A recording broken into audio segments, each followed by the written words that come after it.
Bismillahirrahmanirrahim. Alhamdulillahi Rabbil alamin. Wa salatu wa salamu ala sayyidina Muhammadin wa alihi wa sahbihi ajma'in. Assalamu alaykum wa rahmatullahi wa barakatuh. Hurmatli azizlar, mo'min musulmon birodarlar. Alloh taolo ushbu muborak Ramazon oyini barchamizga qutlug' qilsin. Ramazonning fazilatidan barchamizni nasibador qilsin. Ramazonda qilayotgan ibodatlarimizni, tutayotgan ro'zalarimiz, o'qiyotgan tarovihlarimizni dargohiga qabul qilsin, duolarimizni mustajob qilsin. Azizlar, Ramazon buyuk oy. Ramazon Alloh taolo bizga bergan juda katta ne'matdir. Ramazon islom ahkomlarining eng go'zal bir hukmlaridan biridir. Shuning uchun Ramazonni g'animat bilishimiz kerak. Ramazonda qilgan ishlarimizni bir sarhisob qilishimiz kerak. Ramazonda o'zimizni bir muhosaba qilib, o'zimizni hisob-kitob qilib, keyinchalik Alloh taologa muqarrab bo'lishning yo'llarini kashf qilishimiz kerak.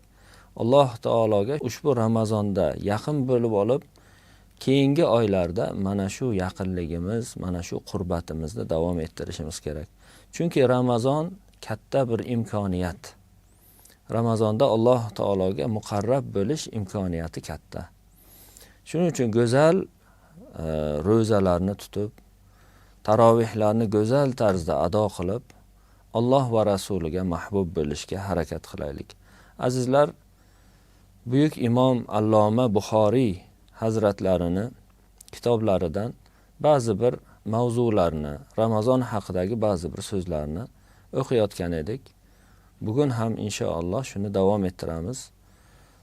U kishi aytadilarki, ro'zaning go'zalliklaridan deydilar. As-sawmu fi wasfil abdi tarku ma yad'u ilayhi at-tab'u. Bandaga nisbatan ro'za deydilar, tabiati, ya'ni insonning xohishi, xohlagan, tabiati tortgan narsalarni tark qilmog'idir deydilar. Inson o'zining xohishlari, ya'ni yeb ichishga bo'lgan xohishi, inson jinsiy xohishlari talab qilgani bu insoniyligidan, ya'ni basharligidan, insonning muhtojligiga dalolat qiladi. Mana shuni tark qilishlik bilan, ya'ni inson yeb ichishni, ro'za kunlarida kunduz kuni yeb ichishni va o'zining xohishlarini, har xil nafsining xohishlarini tark qilishligi bilan Alloh taoloning sifatlaridan bo'lgan bir sifat bilan sifatlanadi deydilar. Alloh taoloning sifatlaridan. Ya'ni Alloh taolo yeb ichishdan xoli zot. Alloh taolo erkaklik yoki ayollikdan xoli zot. Inson Alloh taologa muqarrab bo'ladi. Ya'ni Allohga o'xshamaydi, lekin Alloh taoloning sifatlariga o'zini yaqinlashtiradi. Alloh taoloning sifatlari bilan sifatlanishlikka harakat qiladi va shu sababli Alloh taologa muqarrab bo'ladi, Allohning roziligiga intiladi. Lekin bitta muhim bir sharti bor. Har bir amalda, islomdagi barcha amalda bu muhim shart. U ham bo'lsa, o'sha amalni qilayotgan ishini Alloh uchun qilishlik. Mana bu narsani tagiga chizib qo'yish kerak. Alloh uchun bajarishlik. Bir amalni qilyapti inson, Alloh uchun qilsa savob bo'ladi, Alloh uchun qilsa o'sha ko'zlangan natijani beradi. Ham dunyoviy, ham uxroviy natijani beradi. Alloh uchun qilsa. Xuddi shunday mana ro'za tutishlik ham yeb ichishdan, nafsning xohishlaridan tiyilishlik Alloh uchungina bo'lish kerak. Mana shu narsani niyat qilayotganda inson doim qalbidan o'tkazish kerak. Alloh uchun. Men ozishim uchun ro'za tutaman desa, semirib ketdim, ozishim kerak, ro'za tutaman. Oshqozonim og'riydi, oshqozonim tuzalishligi uchun ro'za tutaman desa. Xo'p, boshqa bir maqsadlarda ro'za tutaman desa, kim bilandir mana ro'za tuta olaman deb bahslashib qolib, shuni isbotlashlik uchun ro'za tutadigan bo'lsa, Alloh taolo bu ro'zani qabul qilmaydi. Ro'za tutgan bo'lishi mumkin, kunduzlari och qolib yuradi, suvsab yuradi, tashna yurishi mumkin, lekin uning ro'zasi islomdagi maqbul ro'zalardan bo'lmaydi. Shuning uchun azizlar, maqsadimiz bu dunyoda yashayapmiz. Bu dunyoda yashashdan maqsadimiz Musulmon kishining maqsadi Alloh taoloning roziligini topish. Allohning roziligini topish, u buyurgan amallarni u zotning roziligi uchun qilishlik bilan bo'ladi.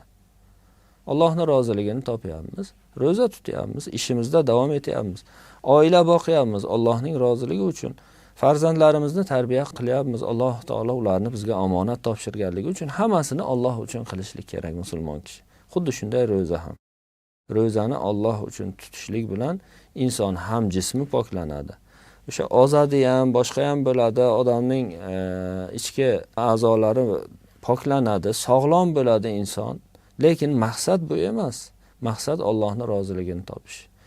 Shu maqsadda bo'lganligi uchun ma'naviy holati ham yuksaladi insonni. Allohga muqarrab bo'ladi. Har bir ishini Allohning roziligi uchun qiladigan bo'ladi. Allohdan qo'rqadi, taqvosi ziyoda bo'ladi inson.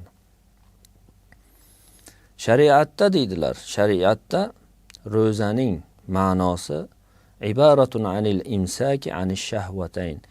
Ikkita xohishdan tiyilishdan iboratdir deydilar. Ikkita xohishdan tiyilish.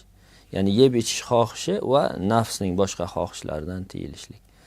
Insonning hayotidagi barcha boshqa xohishlar, boshqa istaklar hammasi mana shundan, yeb ichishdan va shunga o'xshash narsalardan kelib chiqadi deydilar. Shularga qaytadi. Inson agar bularni Alloh uchun qilsa ajr topadi.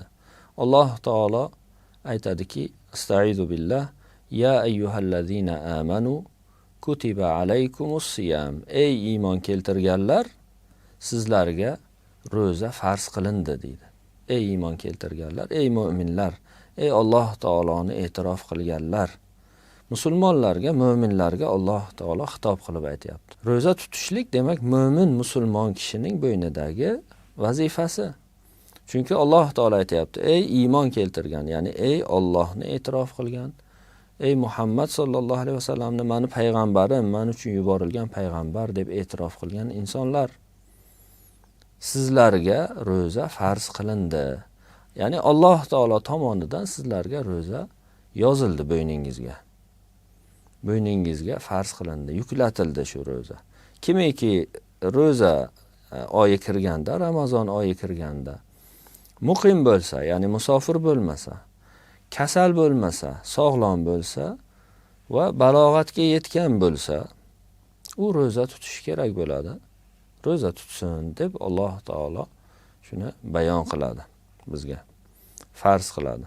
Demak, rozaning go'zalliklaridan biri insonni insoniy tabiatdan, ya'ni insonni faqatgina xohishlari bilan yashash tabiatidan yuksak tabiatga, farishtalik tabiatiga, maloikalar bilan barobar bo'lish tabiatiga, maloikalarning sifati bilan sifatlanish tabiatiga ko'taradi insonni.